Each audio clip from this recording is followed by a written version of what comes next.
Welcome to the deep dive. Today, we're opening up a discussion that I think has really changed the conversation around mental health and high achievement.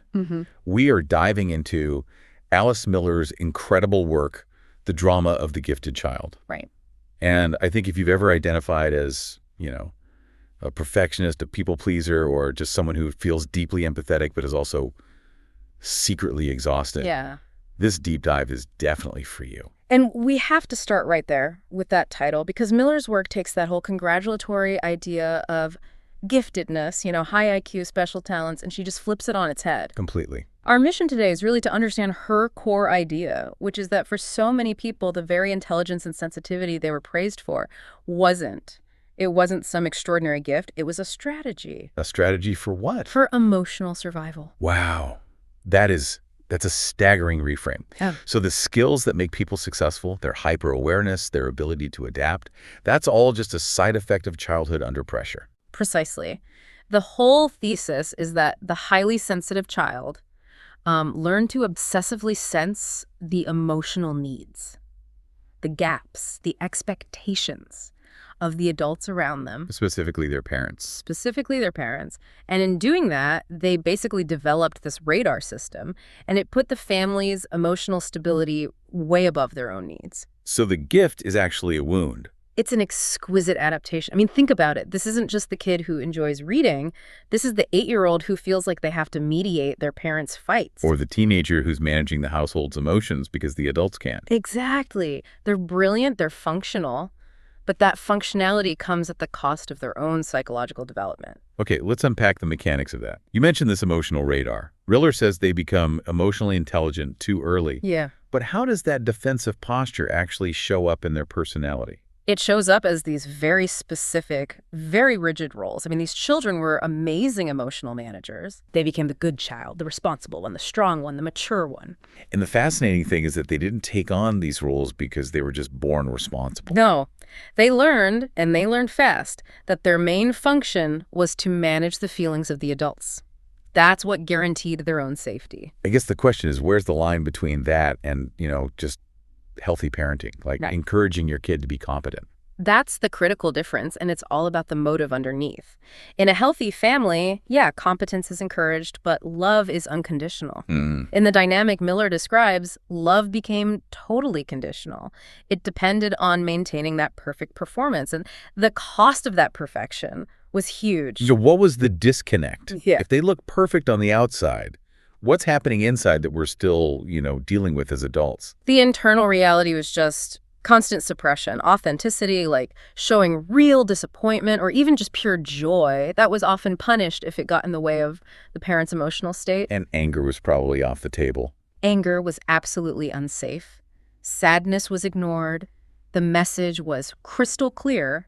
You are loved if you perform. So your whole value is based on your ability to please and adapt. Yes, you learn to disconnect from your real feelings because those feelings feel like a threat to the stability of your whole world. It sounds like they basically traded self-knowledge for a bit of security. Exactly. And that trade is what leads directly to the core psychological split that Miller talks about. Which brings us to the split self, where performance just becomes your identity. When you spend your life trying to earn love, you build what she calls the false self. This is like the armored version of you, right? Yeah.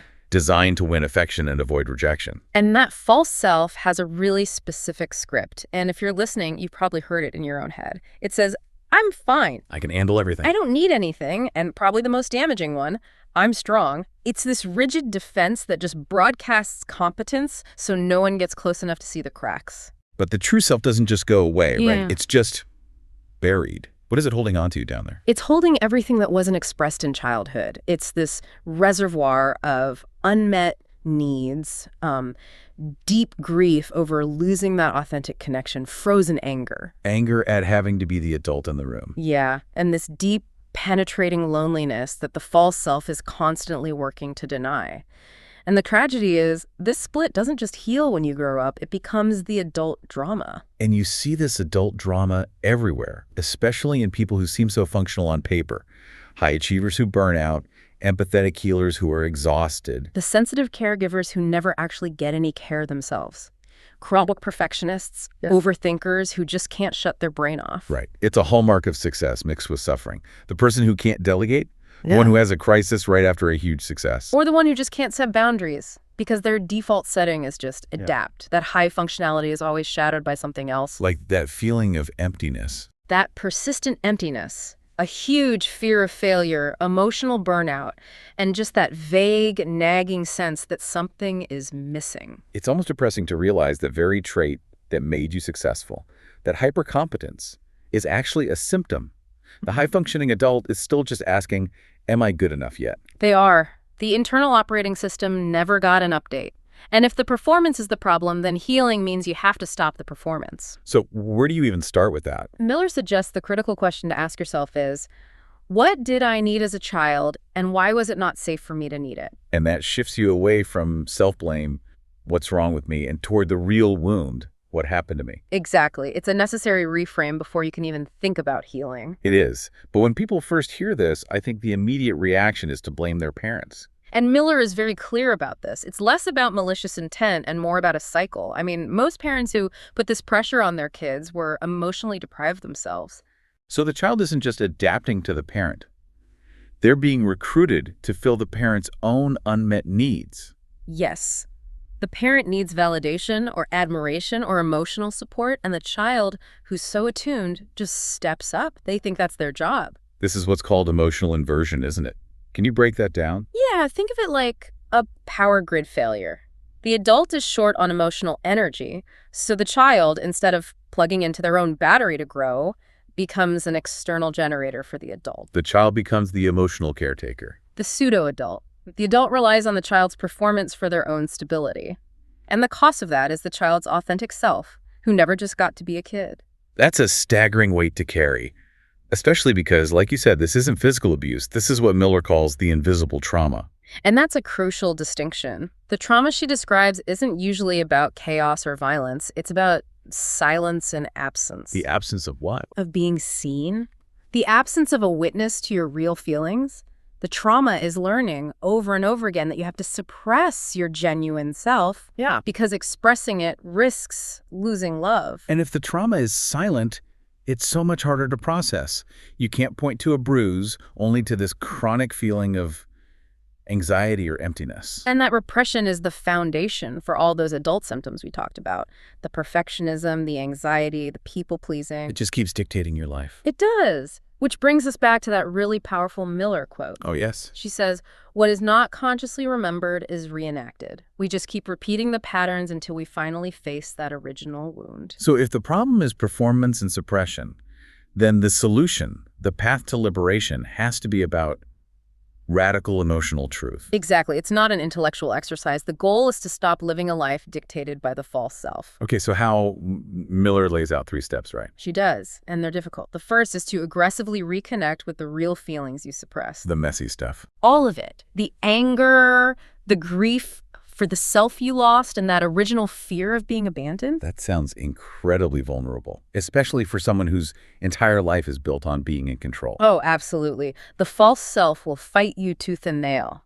And that leads to the second step, which is maybe the hardest one. Which is? To stop protecting the image of your parents. Oof. And again, this isn't about hatred or blame. It's about acknowledging the reality of what happened, the emotional absence, without the denial that kept you safe as a kid. Why is that denial so hard to let go of? Why is protecting that image so bad for healing?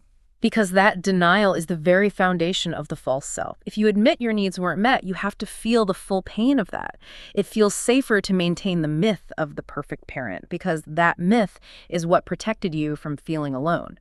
So healing requires shattering the myth. So you can grieve the childhood you needed but didn't get. And the third step, that's where the true self finally gets to come out. Yes, allowing the true self to emerge. And this is done through practice. Things like inner child work, therapy, journaling, finding safe relationships where you don't have to perform. And just learning to witness your own pain without judging it. The ultimate goal is just liberation. Liberation from a performance you never even chose. Alice Miller's work is such a profound reminder that so many of us, so many high-functioning adults, are still living out patterns that were set in infancy.